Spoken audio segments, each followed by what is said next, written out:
Olá, muito boa noite a você. Eu sou Adalberto Piotto e seja bem-vindo ao Cenário Econômico pela TV Brasil, com emissoras públicas de todo o país, diretamente dos estúdios da B3, aqui no centro da cidade de São Paulo. Vamos aos destaques do programa de hoje, com o fundo aqui do Centro de Operações da Bolsa. A inflação divulgada hoje pelo IBGE de dezembro e, consequentemente, de todo o ano de 2019, veio acima do esperado. Na verdade, havia uma expectativa de inflação alta, sim, em dezembro. Mas no cômputo agora geral dos 12 meses do ano de 2019 ficou acima do centro da meta, um pouquinho acima do centro da meta. A gente vai falar sobre isso aí porque foi justamente a carne que impressionou a inflação de dezembro e consequentemente do ano como um todo. Vamos falar sobre o avanço do NPC, que é praticamente a mesma medição do IBGE, do IPCA, é feito pelo IBGE também, só que o Índice Nacional de Preços ao Consumidor é usado justamente para remunerar as aposentadorias, para fazer calcular aumento de aposentadoria das pensões. E ele também veio acima, nos dados agora fechados de 2019. Com isso, as aposentadorias devem ter um aumento superior, inclusive, ao salário do mínimo, porque aquele valor já tinha sido calculado em dezembro. Bom, o Ibovespa fechou uma semana novamente em queda, a gente vai explicar as razões disso tudo, até porque os bancos tiveram uma semana muito difícil, muita concorrência, a semana de estreia da nova regra do cheque especial, com pressão inclusive de concorrência maior entre os grandes bancos. Tudo isso fez com que os bancos puxassem o índice para baixo, porque eles têm peso muito importante no Ibovespa. O dólar também hoje teve mais uma alta. A gente fala disso tudo aqui no Cenário Econômico de hoje, que já está no ar.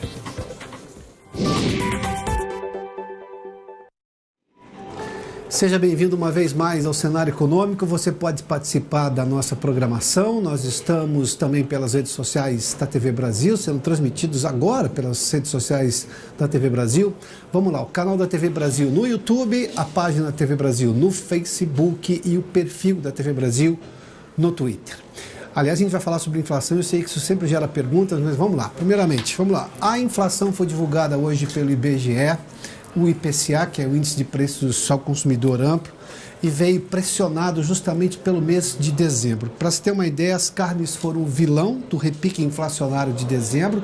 Tudo indicava até dezembro que a inflação seria até abaixo do centro da meta, que era de 4,25% neste ano, mas a alta do último mês do ano, ou seja, de dezembro, fez com que o dezembro deste ano fosse o maior desde o ano de 2002. Vamos dar uma olhadinha para a gente entender um pouco esse índice. Nós preparamos algumas telas, temos aí, dezembro agora de 2019, essa inflação, 1,15%. Para a gente fazer um comparativo, em novembro foi de 0,51%. Em dezembro do ano passado, 0,15%. No ano de 2019, chegou aquele valor ali, olha, 4,31%. Bom, vamos comentar primeiramente essa primeira parte da inflação. Esses 4,31% são acima do centro da meta de 4,25%, que era o centro da meta de 2019, da inflação oficial medida pelo IBGE, que o Banco Central tem como obrigação perseguir. Vale só dizer o seguinte, 4,25 para 4,31 tem uma diferença um pouquinho acima do centro da meta. A meta tem 1,5 ponto para cima, 1,5 ponto para baixo, ou seja, está muito aquém também do teto da meta de inflação, o que não demonstra claramente ser este um grande problema. O fato é que a próxima meta de inflação agora em 2020 é um pouco abaixo, é de 4%. Vamos seguir para a gente entender mais alguns dados. Vamos lá? A alimentação foi exatamente o item que puxou a inflação de dezembro para cima, 3,38%. Isso equivaleu, para se ter uma ideia, 0,83 ponto percentual daquela alta ali de 1,15% que a gente viu. As carnes, por exemplo, subiram 18,06%. Só carnes tiveram 0,5 ponto percentual de todo aquele valor que subiu neste mês. O frango, por exemplo, 5,8% e pescados com 2,37%, ou seja, teve uma alta generalizada nas carnes medidas aí pelo IBGE. Se a gente olhar um outro índice que tem peso muito importante também nessa conta do IBGE, é o setor de transportes. E nós tivemos aumento dos combustíveis no começo do mês de dezembro. Há uma discussão sobre qual vai ser o novo aumento da Petrobras, se ela vai ou não conceder, em que percentual, visto que houve aumento recente do preço do barril do petróleo, embora já esteja baixando hoje novamente. A gente vai falar disso daqui a pouquinho também, mas o dólar continua pressionando, o dólar voltou a subir nesses últimos dias. Vamos dar uma olhadinha agora no setor de transportes ali. 1,54% de alta. Setor de combustíveis, por exemplo, só os combustíveis, falando em transportes, porque envolve passagens aéreas também, como você vai ver ali no último item, subiu 3,57%. A gasolina, 3,36% para ser específico. O etanol, que teve uma alta muito importante de 5,50%. Normalmente a gente tem uma alta do etanol no final do ano, porque é o final da safra de cana-de-açúcar, que termina lá por novembro, dezembro. Vamos só voltar à tela, porque a gente teve alta também nas passagens aéreas, de 15,62%. Isso reflete a alta do dólar, preço do petróleo do mercado internacional, tensões geopolíticas, momento de férias, as empresas aproveitam para aumentar o preço das passagens aéreas. Ou seja, tudo isso tem sim agora uma preocupação de o quanto isso vai impactar, por exemplo, na vida do brasileiro no ano que vem. Aí tem duas ponderações muito importantes para serem feitas. Como as carnes subiram pela razão justamente do que nós vimos, dada a demanda maior chinesa, a compra maior de carnes por parte da China, e o que ocasionou essa compra maior por parte da China foi um problema específico que aconteceu na China, transitório, foi uma peste que mexeu, por exemplo, com a produção de porcos na China. Isso, claro, tende a ser resolvido já no curto prazo, imagina-se. Ou seja, essa demanda não vai acontecer ao longo do ano. Tanto que nós tivemos um anúncio logo no final do ano passado, já comecinho desse ano, com uma queda já no preço da arroba do boi. O que demonstra claramente que, uma vez terminados os estoques com preço mais alto, entram os estoques com preço mais baixo e a carne não deve pressionar. Ou seja, por este lado, a ideia é justamente que não pressione mesmo a inflação, pelo menos no começo do ano. A gente tem outro tipo de pressão inflacionária. Hortaliças, por exemplo, começam a subir mais por causa da chuva, a produção fica menor, a qualidade fica mais baixa. Mas só para se ter uma ideia, eu tenho aqui o peso, por exemplo, do setor de alimentos na hora do IBGE fazer a conta, é 23%, é quase um quarto os alimentos pesam no IPCA. Transportes, por exemplo, é 20%, é um quinto do que a gente está vendo aqui. Habitação é 14,6%. E se a gente não tiver aumento no preço da energia elétrica, que é justamente o que mais pressiona a habitação em janeiro, porque a gente tem mais chuva, então você usa mais as hidrelétricas, a bandeira pode ficar verde, ou seja, não tem aumento. Então, esse é um dado que puxa para baixo a inflação de janeiro. Claro que a gente vai aguardar para saber o que vai acontecer agora nesse mês e no começo deste ano. Mas vamos falar de um outro ponto de vista agora, porque a preocupação é se essa inflação, esse pouquinho acima aí do centro da meta, vai fazer com que o Banco Central revise ou não, mexa na taxa de juros, porque a próxima reunião do Comitê de Política Monetária, que hoje a taxa básica está em 4,5%, vai acontecer no mês de fevereiro, ou seja, no mês que vem. Bom, vamos falar sobre um outro assunto, porque a alta de inflação em dezembro, o resultado acima um pouquinho do centro da meta, já coloca esse ingrediente de dificuldade em relação a uma série de aspectos, sobretudo na questão da taxa de juros. Mas eu já fiz menção aqui também que esta inflação é uma média da população, ou seja, famílias com renda até 40 salários mínimos, que é o que faz o IPCA. Mas eu tenho um grupo especial da população, cada um tem a sua própria inflação, dependendo do que você consome mais, mas tem um grupo especial da sociedade que tem uma medição à parte, que é justamente a terceira idade. A Cláudia Boiunga está conosco no Rio de Janeiro e tem detalhes justamente da inflação da terceira idade, que também ficou pressionada. Cláudia, boa noite, bem-vinda aqui ao Cenário Econômico. Boa noite, Pioto. Você apresentou dados da chamada inflação oficial IPCA e eu trago informações sobre a inflação da terceira idade, que é o IPC-3I, calculado pela Fundação Getúlio Vargas. Este índice mede o custo de vida de famílias compostas majoritariamente por pessoas com mais de 60 anos. Hoje foram divulgados os dados referentes ao quarto trimestre do ano passado e de todo o ano de 2019. E Pioto, os números mostram que a inflação pesou um pouco mais no bolso da terceira idade. Enquanto o índice geral da FGV, o IPC-BR, ficou em 4,11%, o da terceira idade fechou em 4,18%. Analisando esses dados da FGV, olhando o quarto trimestre do ano passado, a gente percebe que os gastos que mais subiram para as famílias formaram principalmente por idosos, foram a gasolina, com alta de quase 6%, os planos de saúde, com pouco menos de 2%, e a carne. Pioto, a gente tem mostrado aqui nos últimos meses, inclusive você acaba de destacar isso no seu comentário sobre a inflação, que a demanda exterior pela nossa carne fez subir os preços do item aqui no país. O aumento calculado pela FGV de outubro a dezembro chega a 26%. E tem um outro custo que pesou mais no bolso dos idosos, o jogo da loteria, quase 40% de aumento. E entre os itens que ficaram mais baratos estão a conta de luz, a batata doce e a cebola, que teve redução de mais de 40%. Voltamos com você, Pioto.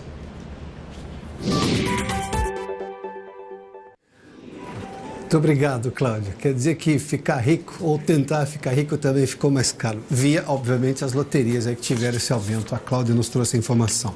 Bom, por outro lado, também tem um outro índice de inflação, que é o Índice Nacional de Preços ao Consumidor, que é o INPC, que tem, na verdade, a forma de calcular é muito parecida com o IPCA.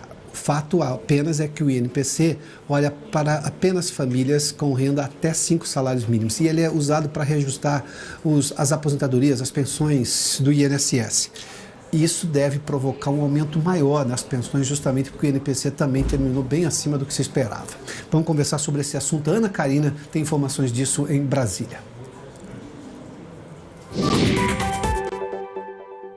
Boa noite, Pioto. Boa noite a todos. Olha só, o Índice Nacional de Preços ao Consumidor, que serve como base para o ajuste das aposentadorias, fechou o ano de 2019 em 4,48%, segundo a divulgação hoje do IBGE.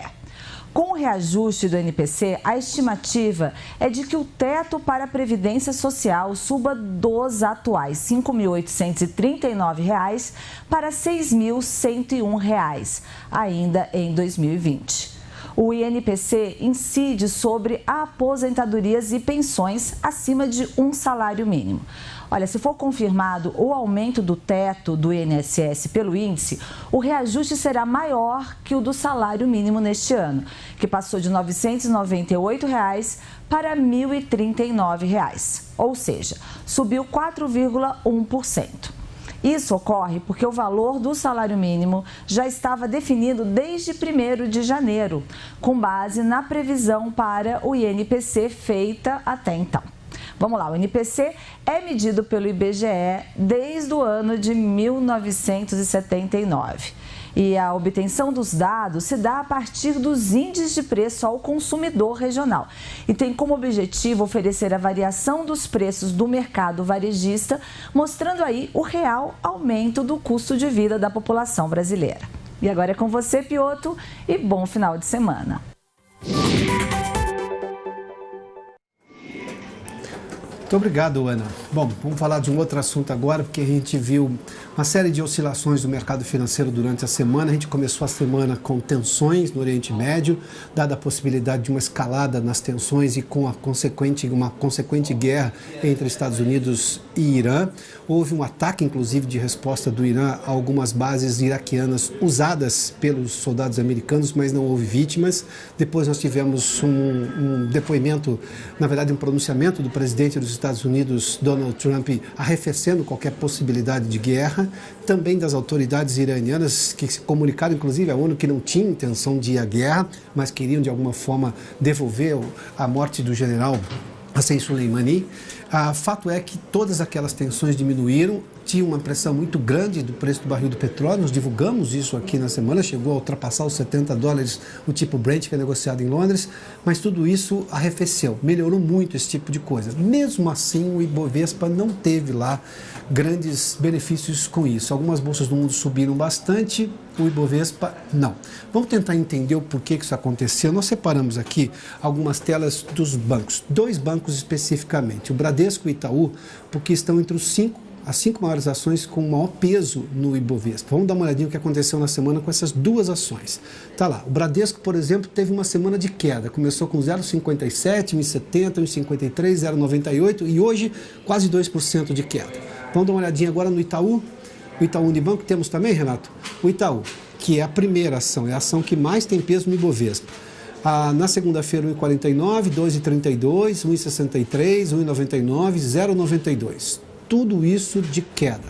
Os 2 bancos fazem parte das 5 ações com mais peso no Ibovespa. Vamos tentar entender também, daqui a pouco eu falo de Petrobras. Os bancos especialmente tiveram nesta semana primeiro, a semana inicial das novas regras do cheque especial determinado pelo Banco Central, que reduziu pela metade a taxa de juros cobrada pelos bancos. Nós tivemos hoje uma outra notícia bastante importante. Pedro Guimarães, que é presidente da Caixa Econômica, disse que a Caixa deve levar os juros do cheque especial a 2% ao mês, sendo que já era de 4,95%, ou seja, bem menor do que os 8% de limite que é estabelecido pelo Banco Central.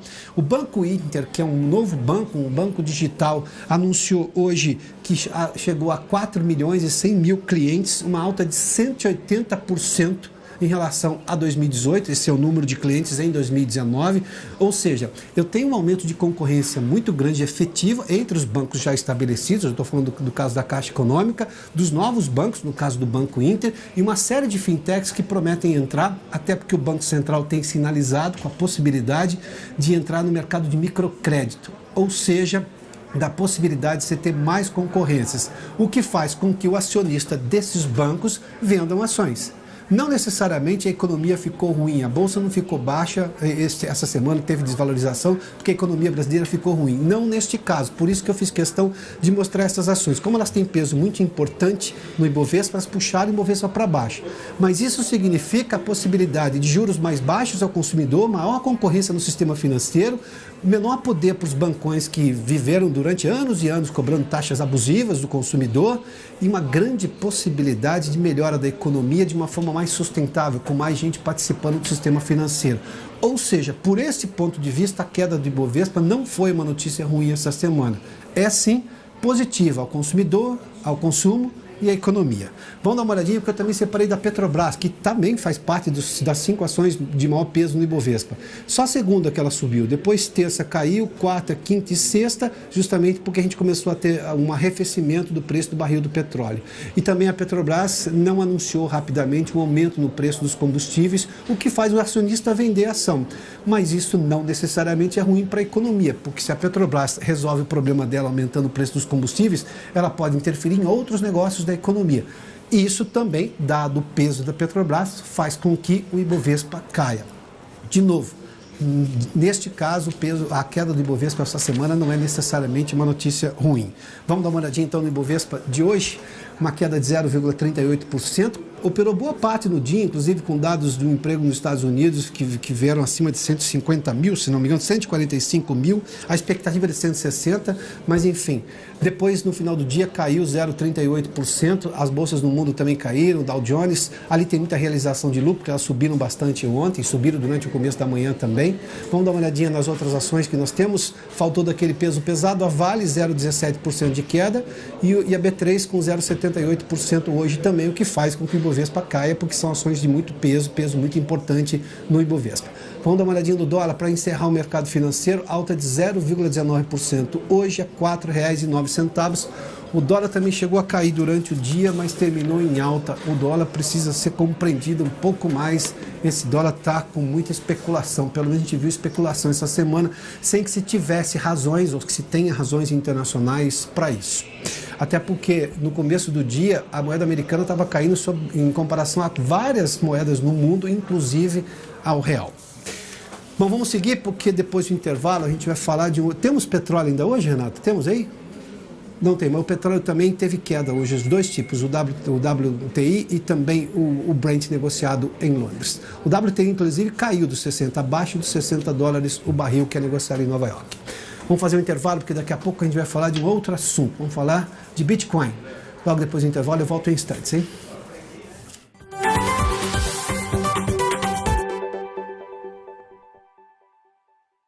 Daqui a pouco, Repórter Brasil. O Agro Nacional continua na programação de verão da TV Brasil, reapresentando as principais reportagens que foram ao ar em 2019. Também vamos conhecer uma tecnologia capaz de transformar o lixo da sua casa em biogás. E o projeto que recompensa o produtor rural que preserva a Mata Atlântica. Agro Nacional, sábado, 7 da manhã. Mais de 30 anos de tradição e emoção. Uma Copa que revela craques. Grandes times sul-americanos. Copa Santiago de Futebol Juvenil. E já tem jogão na primeira rodada. Inter e 3 de fevereiro do Paraguai. Domingo, 9 da noite. Aqui na TV Brasil.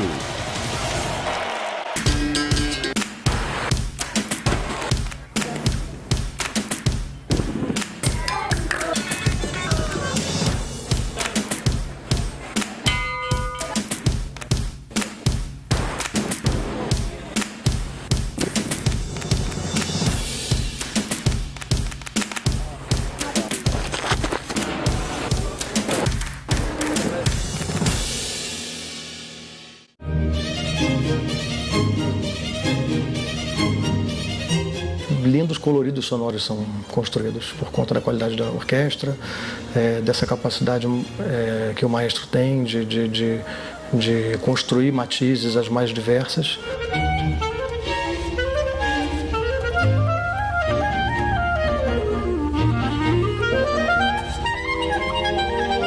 Partituras, domingo, 12:30.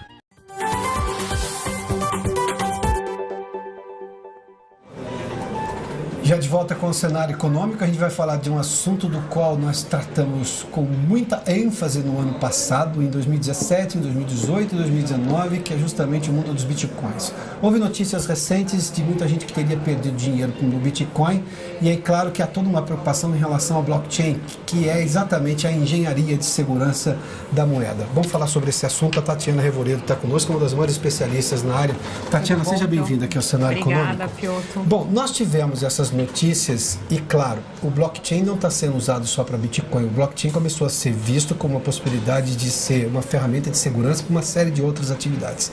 Quando eu vejo notícias associadas de pessoas que teriam perdido Bitcoin, de operações que não teriam sido bem-sucedidas, o que isso macula ou não com relação ao blockchain, à tecnologia do blockchain? É importante, Piotr, observar. Inclusive tem uma pesquisa, duas pesquisas que foram divulgadas no final do ano passado pela FCA do Reino Unido, narrando justamente que o problema que a gente vê com fraudes e roubos, entre aspas, de furtos de Bitcoin, está associado à má informação dos consumidores com relação a como eles devem armazenar os criptoativos. O cuidado que eles têm que ter de não deixar os bitcoins nas corretoras e estudar um pouco sobre carteira digital, sobre armazenamento. É importante que o consumidor tenha um entendimento de que ele tem uma mudança de parâmetro com relação à postura de armazenamento e transação com os bitcoins. A tecnologia em si ela é muito segura, o blockchain Bitcoin nunca foi hackeado. Então, as notícias que a gente vê de, por exemplo, cyberataques em corretoras é porque elas são centralizadas. Então, os hackers, eles atacam as corretoras porque elas têm aquela postura centralizada de armazenamento de bitcoins, quando, na verdade, o Bitcoin foi criado para ser descentralizado e armazenado em carteiras digitais. Ou seja, é o método convencional de guardar a moeda que foi atacado e não a forma de transacionar, que é justamente o que é usado onde você usa a ferramenta... A tecnologia blockchain. Do blockchain, é isso? Isso, correto. A tecnologia blockchain nunca foi hackeada, a estrutura, a arquitetura blockchain permanece intacta até hoje. O que foi hackeado foi a estrutura centralizada das corretoras. Tá, Tatiana, eu posso imaginar que um novo investidor, alguém que tenha comprado Bitcoin, ainda esteja aprendendo a lidar com isso. Mas uma corretora de Bitcoin cometer esse erro não te chama a atenção? De centralizar moedas num lugar onde você, digamos, abriu a possibilidade para ser hackeado, para algum hacker conseguir invadir o seu sistema e sumir com aqueles bitcoins? Hoje em dia, há estudos que quase 80% das empresas elas não têm muita defesa contra hackers, a não ser que elas desenvolvam estruturas descentralizadas. Há hoje em dia exchanges, corretoras que são descentralizadas e por isso mais seguras contra cyberattacks. Mas também, além dessa questão da cibersegurança, é importante também notar que muitos problemas que ocorrem com bitcoins é pelo desconhecimento do consumidor de como funcionam as transações em bitcoin. É preciso que uma pessoa que decida investir nesse tipo de ativo, ela tenha o conhecimento de carteira digital, o que é uma chave privada. Tem, inclusive, um jargão muito comum no mundo dos criptoativos que diz "Not your keys, not your bitcoins". Sem sua chave privada, você não tem seus bitcoins. Então, uma pessoa que tem bitcoins, ele não pode deixar os bitcoins dele na corretora, ele tem que guardar consigo. Tem que entender de carteira digital, de armazenamento e realmente mergulhar no estudo desse novo ativo global. E daí, literatura especializada ajuda. Esse livro, inclusive, da Tatiana Revoredo, está aqui, o Blockchain. Podemos mostrar aqui, Luizão? Temos como mostrar o livro aqui? Está aqui, olha. Agora sim, está um pouquinho pronto, agora dá para enxergar bem.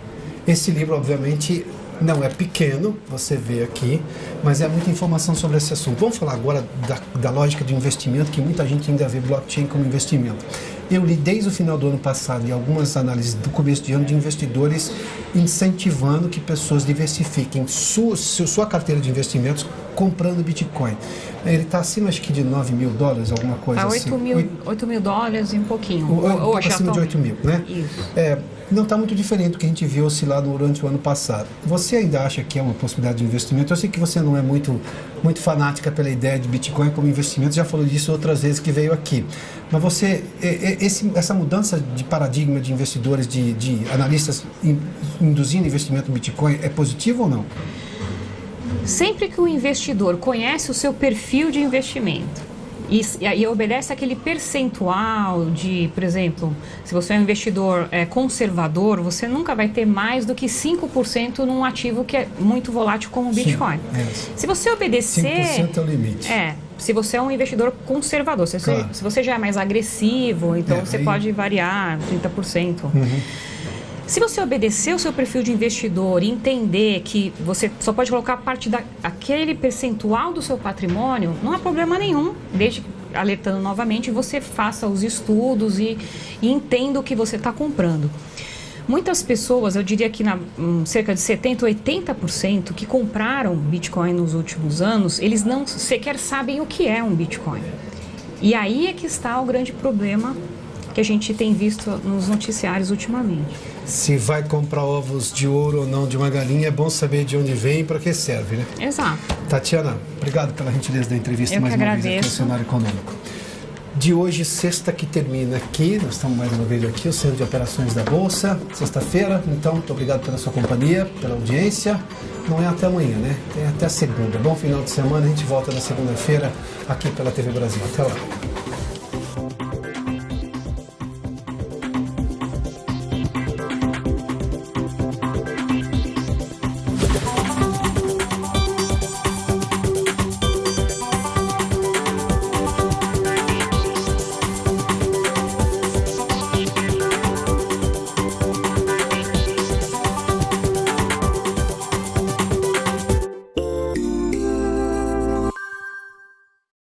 A seguir, Repórter Brasil.